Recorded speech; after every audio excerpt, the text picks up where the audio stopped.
Hello, my name is Elizabeth Jones-Ronimus, and I will be performing Lisa from Key Exchange and Amanda from the food chain. Thank you. When I was very young, my mom got cancer, and it had spread too far by the time they diagnosed it for them to do anything but to let her die.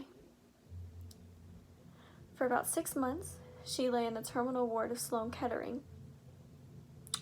When she first went in, she told my father that her only wish was to see her family grow up. But that was impossible. So, to kiss her goodbye and leave, and not hang on for this bumpy ride, as she put it.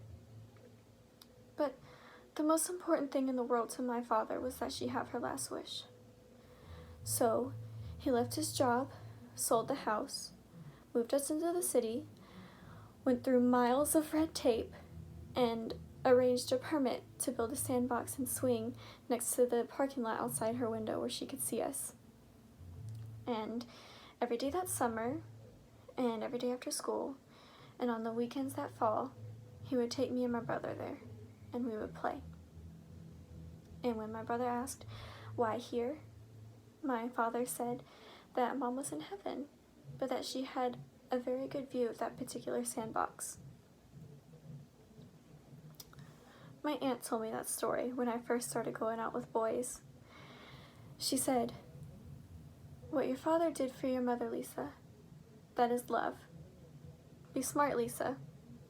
Save your honor for the man who loves you." It was a long time before I could even give a decent kiss without somewhere asking myself whether or not this guy would stand outside my window for 6 months while I died. So I was reading my paper when the waiter came over and asked me if I was alone. Well, it was obvious that I was alone. I was sitting there in a booth by myself. Did he think I thought I had an imaginary friend with me? I was alone. Did he have to rub it in?